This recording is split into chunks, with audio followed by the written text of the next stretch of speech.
को आपको शो कर रहा हूँ। जो भी इसके आंसर है आप चेक कर लेना, एक बार रीचेक जरूर करना, क्योंकि इसमें स्टूडेंट ने आंसर दिए हैं, मैंने आंसर नहीं दिए हैं। हमारे जो इसके टीचर हैं संस्कृत के, वो अभी अवेलेबल नहीं है, उनकी अवेलेबिलिटी नहीं होने के कारण मैं इसको सॉल्व नहीं कर पाया हूँ।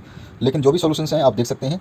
यहाँ पर जो एग्जाम पेपर है वो कुछ इस तरह से आया है, ये पैसेज आया हुआ है, और इस पैसेज को देख सकते हैं आप कि जो ये किसी ने जो क्वेश्चन पेपर भेजा है ये भी थोड़ा सा डल भेजा है, यानी कि साफ पेपर नहीं है। और जैसा भी पेपर है ये आपके सामने है, और ये पेपर मैं आपके सामने डाल रहा हूँ। ये पहला क्वेश्चन का आंसर जो है लिखा गया एक पदेन उत्तर वाला, तो इसमें संदीपन जो है पहले का क का पहले का आंसर है, और क का दूसरे का आंसर श्री कृष्ण है।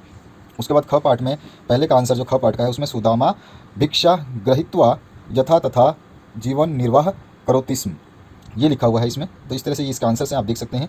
जैसे मैं आपको सारे के सारे शो कर देता हूँ। और दूसरा जो क्वेश्चन है वहाँ पे लिखा हुआ था, आपने देखा होगा, तो उसका आंसर यहाँ पर लिखा गया है। उसके बाद में ग पार्ट में जो पूछे गए थे उसके क्वेश्चन के आंसर यहाँ पे लिखे गए हैं अलग अलग। ये स्टूडेंट के द्वारा ही आंसर लिखा गया है, मैंने नहीं लिखा है, मैं आपको बता दूं पहले ही। और यहाँ पर जो है ख पार्ट और इसके जो ये प्रार्थना पत्र है आपका, और इसमें ऑप्शंस दिए गए हैं कि पहले दूसरे तीसरे चौथे में कौन कौन से ऑप्शंस आप भरोगे। तो यहाँ पर जो है इसके अंदर देखोगे आप, तो यहाँ पर पहले में, दूसरे में, तीसरे में, चौथे में कौन सा ऑप्शन इसमें से आएगा ये भरना था। तो इसके आंसर्स आप देख सकते हो यहाँ पर उसने आंसर्स लिख रखे हैं 1 2 3 4 5 6 7 8 9 10 में क्या क्या आएंगे। तो यहाँ पे आप मैच कर लेना, कहीं गलत ना लिखा हो तो आप जरूर चेक करना, क्योंकि ये स्टूडेंट की कॉपी है, डायरेक्ट मैं आंसर शो कर रहा हूँ।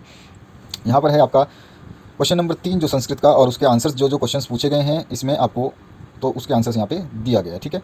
उसके अलावा अगर हम बात करें खंड ग की, तो अनुप्रयुक्त व्याकरण, जो व्याकरण सेक्शन शुरू होता है यहाँ पर, और उसका आंसर देखिए, जैसे कि क का उसको नहीं समझ में आया होगा तो क का नहीं दिया, ख का दिया है, ग का दिया है, और घ का आंसर दिया गया है। इसी तरह से आप चलिए पाँचवें क्वेश्चन की तरफ। तो पाँचवें क्वेश्चन के जो आंसर हैं यहाँ पर दिए गए हैं, आप देख सकते हैं 3 4 तक के, 1 2 3 4, और यहाँ पे ये आंसर्स हैं, आप मैच कर लेना इन आंसर्स को। इसके बाद हम बात करते हैं इसके अगले क्वेश्चन की तरफ।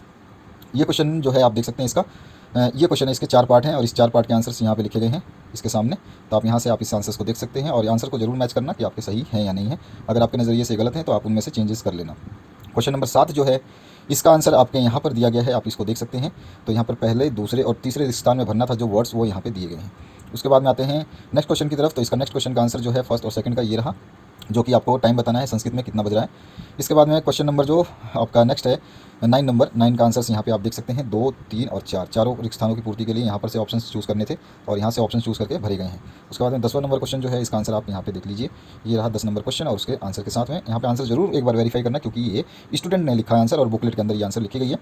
उसके बाद 11 नंबर जो क्वेश्चन है इसको देख लीजिएगा, ये है आपका घ सेक्शन, जो पठित बोध है आपका, वहाँ से आया हुआ है, यानी कि आपके चैप्टर से पूछे गए प्रश्न है। यहाँ पे क है, ख है, ग खंड है, और ग खंड में भी 1 2 3 4 अलग से क्वेश्चन है। इसका अ पार्ट है ये, और इसके बाद में आपका इसका अ पार्ट भी, ये अ पार्ट देख रहे हैं आप, ये अ पार्ट है, दिखा देता हूँ मैं आपको।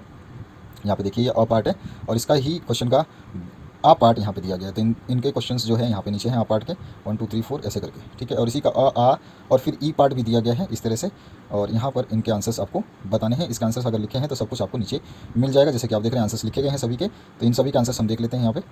अ पार्ट के जो आंसर्स है वो यहाँ पर है, उसके बाद आ पार्ट के आंसर्स यहाँ पर लिखे गए हैं, और इसी तरह से नेक्स्ट जो पेज पे है उसके आ पार्ट के बचे हुए प्रश्नों के उत्तर हैं, और फिर उसके बाद में ई पार्ट के जो उत्तर हैं वो यहाँ पर आप देख रहे हैं। तो ये है आपका संस्कृत का जो वीडियो, और इसके सॉल्यूशंस जरूर आप एक बार मैच करें। 12 नंबर जो क्वेश्चन है इसमें पहले का आंसर दिया गया है, दूसरे का नहीं दिया गया है, तीसरे का आंसर दिया गया है।